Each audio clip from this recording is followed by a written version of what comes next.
Praise the Lord. இன்றைக்கான வசனம், புல் இருக்கிற இடத்திலே காட்டுக்கழுதை கத்துமோ, தனக்கு தீவனம் இருக்கிற இடத்திலே எருது கதறுமோ.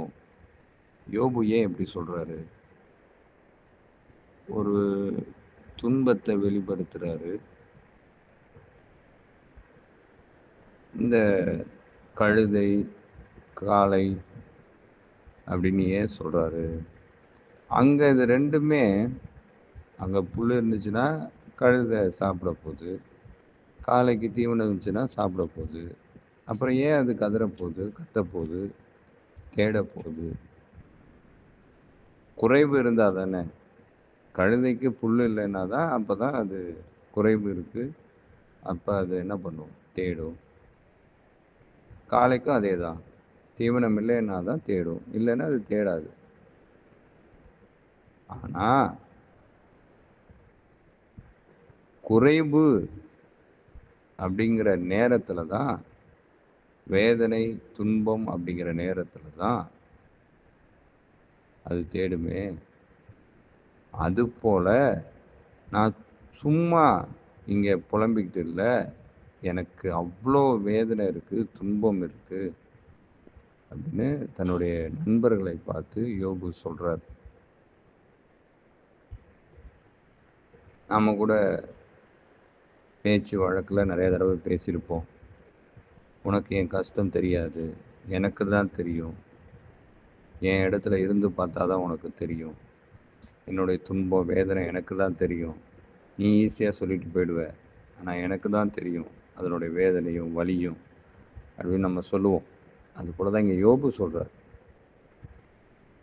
ஆனால் இதில் இன்னொரு விஷயமும் மறைஞ்சிருக்கு. எனக்கு இல்லாமல் துன்பம் வேதனை அப்படிங்கும்போது நான் இயேசுவை தேடுவேன். ஆனால் அதே நேரத்தில் எனக்கு எல்லாமே இருக்குங்கும்போது நான் ஏன் இயேசுவை தேடணும்? நான் தேட போகிறதும் இல்லை, நான் இயேசுவை மறந்துடுவேன். இயேசு யாருன்னு கூட கேள்வி கேட்பேன். அந்த நிலைமைக்கு நான் போயிடுவேன். ஏன்னா எனக்கு எல்லாமே இருக்குது, எனக்கு எந்த இல்லாமையும் இல்லை, எந்த துன்பமும் இல்லை, எந்த வேதனையும் இல்லை. அப்புறம் நான் ஏன் கடவுள்னு ஒருத்தரை பார்க்க போகிறேன்? என்னையே நான் கடவுளாக நினச்சிட்டு நான் என்ன பண்ணிகிட்ருப்பேன்? நான் இஷ்டப்படி வாழ்ந்துட்டுருப்பேன். அப்படி வாழ்கிற வாழ்க்கை சரிதானா? அது சரியல்ல. அந்த வாழ்க்கை ஒரு நாளும் நிலை நிற்காது. அது பூவை போல உதிர்ந்து போயிடும், புல்லை போல காய்ந்து போயிடும். அது ஒரு நாளும் நிலை பெறாது. அப்படிங்கிற ஒரு மறைவான கருத்தும் இதுக்குள்ளே இருக்குது. இன்னைக்கு அதிகமாக நாம் இயேசுவை எப்போ தேடுறோம் அப்படின்னா, நம்முடைய இல்லாமையில் தான் தேடுறோம். குறைவுனா இயேசுவை தேடுறோம், ஏதாவது வேதனை துன்பம் பாடு உபத்திரவம்னா இயேசுவை தேடுறோம். ஆனால் அதே நேரத்தில் எல்லாம் நமக்கு இருக்குது, எந்த பிரச்சனையும் இல்லை, சந்தோஷமாக இருக்கிறோம் அப்படின்னா நம்ம இயேசுவை தேடுறதில்லை. அப்படி இருக்கக்கூடாது. இந்த எண்ணமும் வரும்.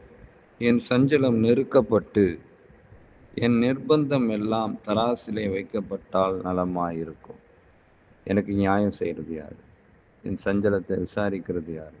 அதற்கு பதில் கொடுக்கறது யார்? இதெல்லாம் ஒரு தராசில் வச்சு நியாயமாக நிறுத்து, சரியான பதில் கொடுத்தா எப்படி இருக்கும்? அது யார் செய்வா? அப்படின்ற ஒரு ஆதங்கம் நமக்குள்ளே இருக்கும்.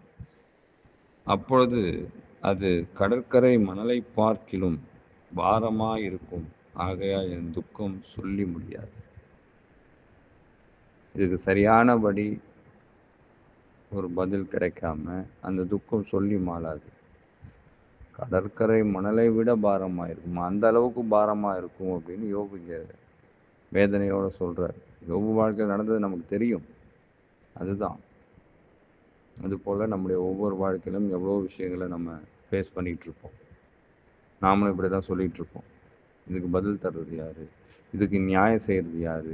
என் வாழ்க்கையில் இப்படி நடந்துகிட்ருக்கு, இது ரொம்ப பாரமாக இருக்குது, என்னால் இதை தாங்க முடியல, என்னால் இதை சுமக்க முடியல, என்னால் இதை விட்டு வெளியில் வர முடியல, நான் என்ன பண்ண போகிறேன்? அப்படின்னு புலம்பிக் கொண்டிருக்கலாம். இப்படி புலம்புறதுனால என்ன ஆக போகுது? ஒன்றும் ஆக போகிறது இல்லை. ஆனால் அந்த இல்லாமையிலையும் நாம் தேவனை தேடுறது மாத்திரமல்ல, எந்த நிலையானாலும் நம்ம தேவனை தேடணும். அதுதான் முக்கியமே. இல்லாமைங்கிறதுனால தேவனை தேடுறது, எல்லாம் இருக்குங்கும் போது தேவனை மறந்துடுறது, அப்படி ஒரு நிலைக்கே நாம் போகக்கூடாது.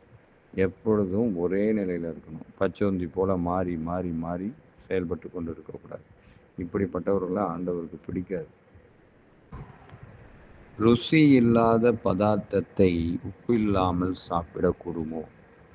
உப்பு இல்லாமல் எந்த ஒரு பதார்த்தத்தையும் நம்மளால் சாப்பிட முடியாது. இப்போ உப்பு ரொம்ப அவசியம். உப்பை குறித்து ஆண்டவர் என்ன சொல்கிறாரு? நீங்கள் பூமிக்கு உப்பாக இருக்கிறீர்கள். உப்பானது சாரமற்று போனால் எதினால் சாரமாக்கப்படும். இந்த உப்பு ருசி உள்ளதாக இருக்கணும். இந்த உப்பு யாரு? ஆண்டவருடைய பிள்ளைகள். அவர்கள் ருசி உள்ளவர்களா மற்றவர்களுக்கு இருக்கணும். அப்படி எந்த அளவுக்கு ருசியா இருக்கிறாங்களோ அந்த அளவுக்கு தான் என்ன பண்ணும், அந்த உப்பு பலனை தரும். அதை போல தான் இங்கேயுமே ஆண்டவரை தேடுறதற்கான அந்த ருசி இல்லை அப்படின்னா, அந்த விருப்பம் இல்லை அப்படின்னா, அந்த வைராக்கியம் இல்லை அப்படின்னா, அது சாரம் இல்லாமல் தான் இருக்கும். அதில் எந்த ஒரு சுவையுமே இருக்காது. அடுத்தபடியாக, முட்டையின் வெள்ளைக்கருவில் சுவை உண்டோ? பார்க்குறதுக்கு முட்டையின் வெள்ளைக்கருவை போலத்தான் இருக்கும் ஆண்டவருடைய வழி. மஞ்சள் கருவாக இருந்தால் சுவையாக இருக்கும். ஏன்னா அது கொழுப்பு நிறைந்தது, பார்க்கிறதற்கு கண்ணை கவரக்கூடியது. வெள்ளைங்கிறது வெள்ளை நிறத்தில் இருக்கும். அது ஒன்றும் அவ்வளோ பெரிய கவர்ச்சியெல்லாம் இருக்காது. அப்படி தான் இருக்கும். ஆண்டவர் நமக்கு காண்பிக்கிற பாதை வழி அப்படி தான் இருக்கும். அவருடைய வார்த்தைகள் அப்படி தான் இருக்கும். பார்க்குறதுக்கு அப்படியே வெள்ளைக்கருவை போன்று. என்னப்பா அது, இதில் ஒரு ருசியையும் காணும். என்னப்பா அது, இதில் ஒரு மசாலாவையும் காணும். என்னப்பா அது, இதில் ஒரு விதமான எந்த ஒரு ஈர்ப்புமே இல்லையேப்பா, இதை எப்படிப்பா சாப்பிட்றது? கிறிஸ்தவர்களாம் தெரிஞ்சிருக்கும். கம்யூனியன் எடுக்கும்போது நாம் எடுக்கக்கூடிய கம்யூனியன் வந்து நம்ம சாப்பிட்ற மாதிரி நிறையா டிஷ்ஷஸ் சாப்பிட்றோமே, அந்த மாதிரி இருக்கா? ஒரு சின்ன ஒரு அப்பம் வட்டமான சைஸில், அது அவ்வளோ பெரிய அளவு ருசியும் இருக்காது, எந்த ஒரு இதுவும் இருக்காது, வெள்ளை கலரில் இருக்கும். ஆனால் அது எவ்வளோ முக்கியத்துவம் வாய்ந்ததுன்றது ஆண்டவருடைய பிள்ளைங்களுக்கு தெரியும். அது எவ்வளோ பெரிய உடன்படிக்கை, ஆண்டவருடைய மாம்சம் அது, அதை நமக்காக பிற்க கொடுத்துருக்கிறார். இப்போ நாம் அதை நினைவு கூறும்படி அந்த உடன்படிக்கையை ஒவ்வொரு கம்யூனிலையும் நம்ம ஏற்படுத்தி கொண்டே இருக்கிறோம். அது அவ்வளோ பெரிய விஷயம் இருக்கிறதுல. அதுபோல தான் இங்கே பார்க்குறதுக்கு அப்படி தான் தெரியும். ஒன்றும் இல்லாதது மாதிரி இருக்கும், கவர்ச்சி இல்லாதது மாதிரி இருக்கும், ஈர்ப்பு இல்லாதது மாதிரி இருக்கும். என்னங்க இதில் என்னத்தங்க படித்து என்னத்தங்க பண்ணுறது? ஒன்றும் பண்ண முடியாதுங்க. இதெல்லாம் கேட்டாலாம் ஒன்றும் செய்ய முடியாதுங்க. இதெல்லாம் வந்து எங்களுக்கு அவ்வளோ ஈர்க்கலைங்க, ஏற்றுக்கொள்ள மனது இல்லைங்க, விருப்பமாக இல்லைங்க, சந்தோஷமாக இல்லைங்க. அப்படி தான் இருக்கும்.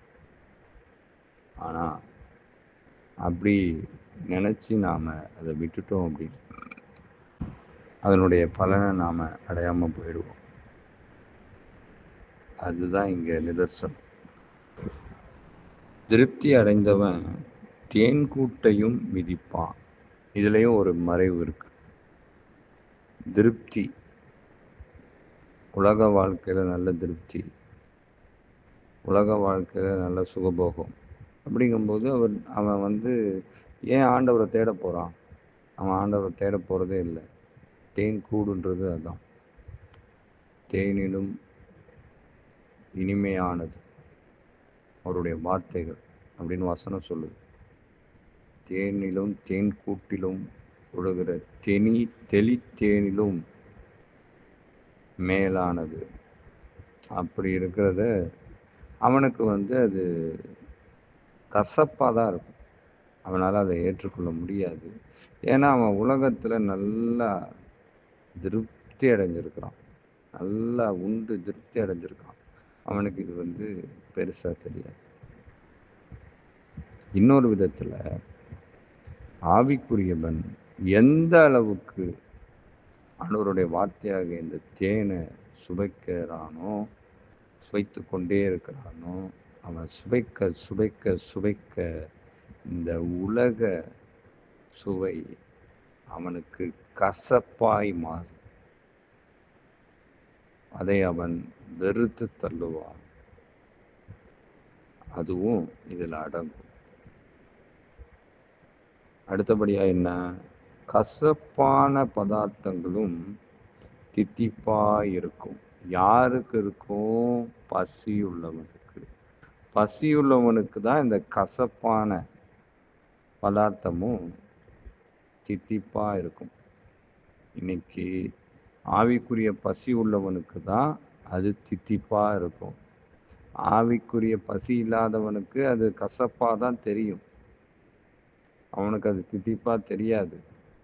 ஏன்னா உலக சுவையை சுவைத்தவனால இதனுடைய மகத்துவத்தை அறிந்து கொள்ள முடியாது. இதனுடைய சுவையை, அந்த அறுசுவையை அறிந்து கொள்ள முடியாது. ஆனால் பசி உள்ளவனுக்கு, ஆவிக்குரிய பசி உள்ளவனுக்கு,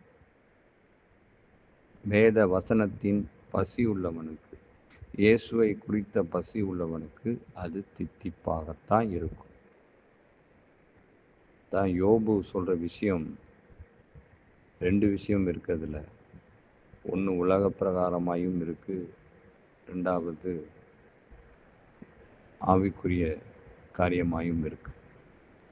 2லையுமே நாம் கவனம் செலுத்த வேண்டியது, நம்ம எப்படி வாழ்க்கையில் இருந்தாலும் சரி, எந்த குறையுமே இல்லாமல் இருந்தாலும் நாம் தேவனை சரியானபடி தேடணும். குறைவுகள் இருந்தாலும் தேவனை தேடணும். ஆனால் எந்த விதத்திலையும் அது நமக்கு ஒரு நாளும் கசப்பாய் மாறிவிடக்கூடாது. அது தேன் கூட்டில் ஒழுகிற தெளித்தேனாய் இருக்க வேண்டும். காதுள்ளவர்கள் கேட்க கடவர்கள். ஆமென்.